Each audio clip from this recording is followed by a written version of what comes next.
안녕하세요. 박희진 약사입니다. 오늘은 여러분들의 관심이 많은 간의 해독 기전에 대해서 알아보려고 합니다. 일반적으로 간은 두 가지의 해독 단계를 거쳐서 해독을 하게 되는데, 분당 우리 몸의 혈액의 30%, 즉 3분이면 우리 몸의 전체의 혈액이 간을 통과하게 되고, 간을 통해서 유입된 혈액은 간의 초입에 있는 동양혈관에 있는 쿠퍼셀이 1차적인 해독 과정을 담당하게 됩니다.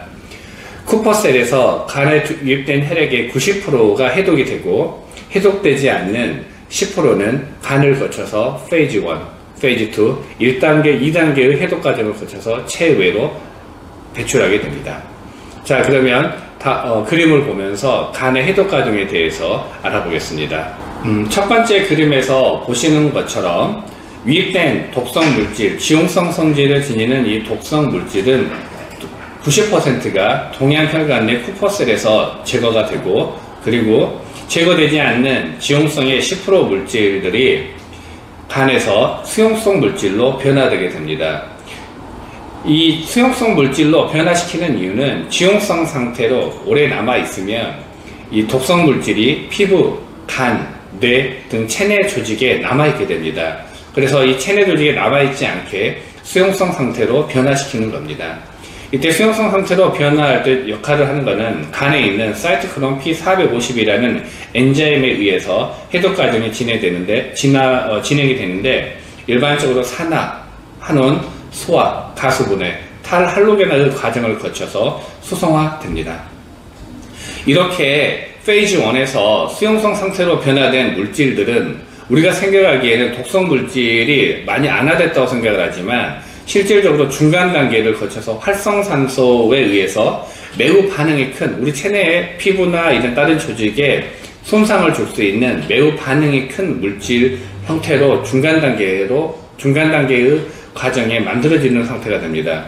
그래서 우리는 이 중간 단계의 활성이 큰 물질들을 페이즈 2 단계를 거쳐서 다시 체외로 배출할 준비를 하게 되는데, 이 페이즈 2 단계에서는 우리 몸에서 포화 반응, 즉 친수성화, 황화 반응, 메치라, 글루타치온을 포함한 아미노산의 포화, 즉 이게 무슨 말이냐면, 중간 단계의 그 물질들의 각종 장기들을 붙여서 이것들이 친수성이 훨씬 더 강한 형태로 바뀌어서 우리가 이것들을 체외로 배출할 때 신장에 오래 머무르지 못하는 단계로 만들게 되는 과정입니다. 이렇게 페이즈 2 단계를 거치는 물질들은 우리 몸에서 배출이 되게 되는데요. 우리 몸에서 체외로 배출하는 방법은 가장 많이 여러분들이 알고 있는 소변이나 대변, 또 땀, 이와 같은 것들을 통해서 체외 배출을 하게 됩니다. 네, 지금까지 간의 해독작용에 대해서 알아봤습니다.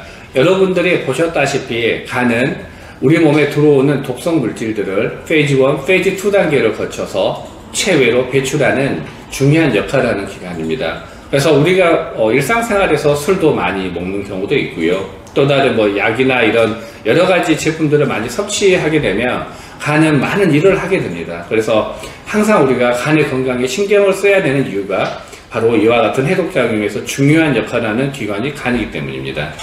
자, 다음 시간에는 우리가 간 건강에 도움을 줄 수 있는 몇 가지의 성분들에 대해서 알아보고, 그 성분들을 중심으로 만들어진 제품들에 대해서 알아보게 될 것이며, 이것들을 올바르게 어떻게 복용을 해야 되는 것인지에 대해서 알아보겠습니다. 이상입니다.